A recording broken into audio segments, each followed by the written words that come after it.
Halo semuanya, kami dari kelompok 5 ingin mengajak teman-teman untuk melihat lebih dekat dan lebih ilmiah tentang sesuatu yang pernah kita dengar atau lebih tepatnya sering kita dengar, yaitu self-healing. Mungkin kita pernah dengar kata, coba self-healing deh biar tenang, tapi apakah benar tubuh kita bisa menyembuhkan dirinya sendiri? Apakah itu cuma mitos, sugesti, atau memang ada dasar ilmiahnya? Di presentasi ini, kita akan bedah bareng-bareng fakta-fakta ilmiah dan psikologis di balik konsep ini. Yuk kita mulai! Kita mulai dari latar belakangnya dulu. Di era sekarang, kesehatan mental jadi isu global. Banyak dari kita terpapar tekanan sosial, informasi berlebih, hingga gaya hidup cepat dan kompetitif. Semua itu bikin kita stres, burnout, bahkan rasa isolasi. Sayangnya, layanan profesional belum bisa diakses semua orang. Maka muncullah konsep self-healing yang menarik untuk dikaji secara ilmiah. Apa definisinya? Bagaimana kerjanya? Itu yang ingin kita bahas. Penelitian ini menjawab 5 pertanyaan besar seperti ini. Dan dari definisi self-healing menurut sains dan psikologi sampai bagaimana tubuh kita bisa menyembuhkan luka baik fisik maupun emosional.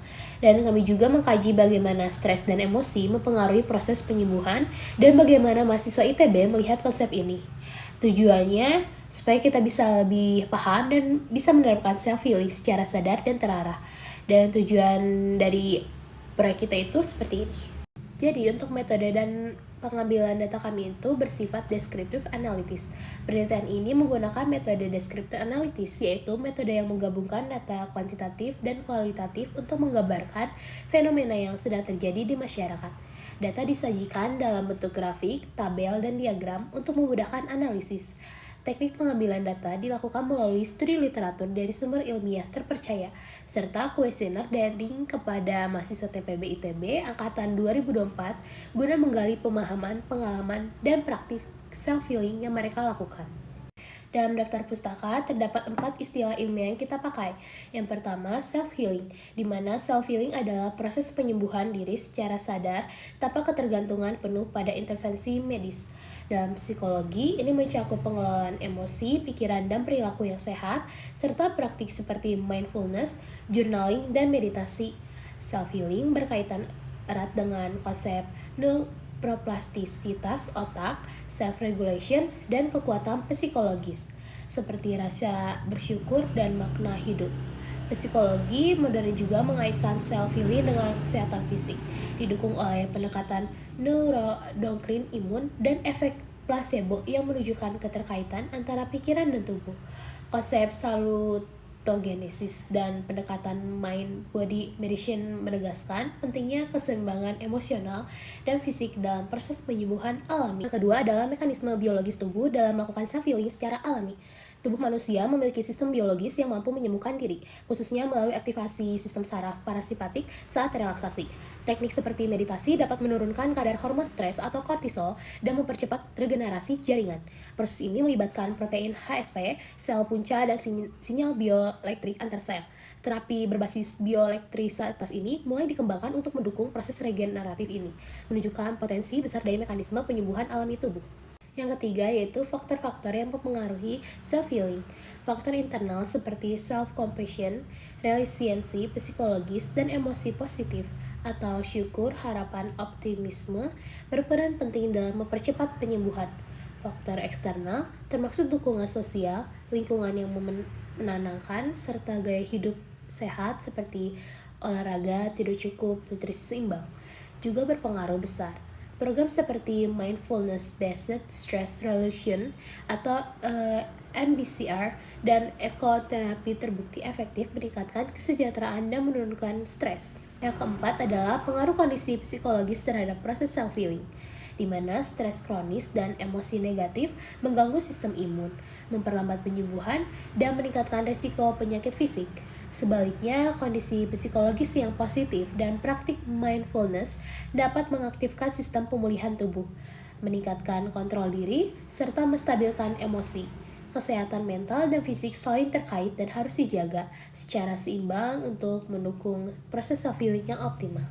Untuk pembahasan, yang pertama kami mengkaji tentang tingkat pemahaman tentang self-healing kepada responden, di mana kami mendapat dari 35 responden, mayoritas mahasiswa cukup memahami konsep self-healing, khususnya kaitannya dengan stres dan imun tubuh.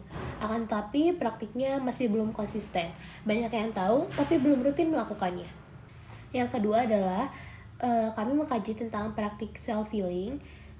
Kita mencari tahu apakah responden dalam 1 bulan ini rutin melakukan self-healing atau sering melakukannya berapa kali dalam sebulan. Dan kita mendapatkannya melalui survei, di mana survei menunjukkan bahwa meskipun 40% responden telah melakukan self-healing dalam sebulan terakhir, mayoritas 71,4% belum melakukannya secara rutin. Sebagian besar memiliki metode healing pribadi, namun belum terbiasa mencatat atau menyadari kondisi emosional mereka sepenuhnya.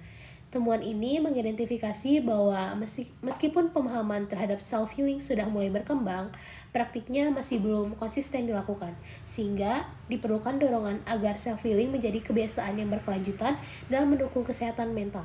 Yang ketiga yaitu kita menganalisis tentang gaya hidup dan kesehatan mental, di mana kita mendapatkan meskipun para responden memahami pentingnya self-healing dan gaya hidup seimbang, hasil survei menunjukkan adanya kesenjangan antara pemahaman dan praktik sehari-hari. Hanya sebagian kecil responden yang secara konsisten menerapkan kebiasaan sehat, seperti tidur cukup, olahraga rutin, konsumsi makanan bergizi, dan manajemen waktu yang baik. Tuntutan akademik dan kesibukan menjadi kendala utama dalam menerapkan gaya hidup sehat yang mendukung proses self-healing. Yang keempat, kami mengkaji tentang faktor yang mempengaruhi self-healing. Dari hasil survei, terdapat 35 responden menunjukkan bahwa proses self-healing dipengaruhi oleh interaksi berbagai faktor. Dengan ketenangan lingkungan didapatkan 51,4% dan ketersediaan waktu luang didapatkan 48,6%, menjadi yang paling dominan. Dukungan sosial juga dianggap penting meskipun tidak selalu menjadi faktor utama dalam proses penyembuhan, sementara akses informasi dinilai bermanfaat sebagai pemicu kesadaran, namun tidak berpengaruh besar secara langsung. Temuan ini menegaskan bahwa self-healing yang efektif bergantung pada keseimbangan antara ruang pribadi, dukungan eksternal, dan waktu yang cukup untuk merenung serta memproses emosi secara mandiri. Dan yang terakhir, kita mengkaji tentang pengaruh psikologis terhadap efektivitas self-healing. Dari hasil survei yang kita lakukan, ditunjukkan bahwa faktor psikologis memiliki peran penting dalam efektivitas self-healing. Optimisme menjadi kunci utama dalam mempercepat pemulihan fisik dan emosional, diikuti oleh kemampuan kognitif reframing yang membantu meredakan kecemasan dan membangun sifat positif. Efektivitas self-healing sangat dipengaruhi oleh faktor psikologis, optimisme, kemampuan mengubah pola pikir atau kognitif reframing, dan teknik relaksasi terbukti mempercepat pemulihan. Sebaliknya, kecemasan tinggi menjadi hambatan utama. Keempat faktor ini saling berkaitan membentuk siklus penyembuhan di mana ketenangan dan pola pikir positif memperkuat proses self-healing. Dan untuk kesimpulan dari karya ilmiah kami yaitu self-healing merupakan proses penyembuhan alami yang melibatkan mekanisme biologis dan psikologis tubuh. Mahasiswa sebagai responden menunjukkan pemahaman yang baik mengenai konsep ini dengan menyadari pentingnya keseimbangan fisik dan mental dalam mendukung proses penyembuhan. Faktor internal seperti gaya hidup sehat dan kondisi psikologis, serta faktor eksternal seperti lingkungan yang mendukung dan relasi sosial saling mempengaruhi efektivitas self-healing.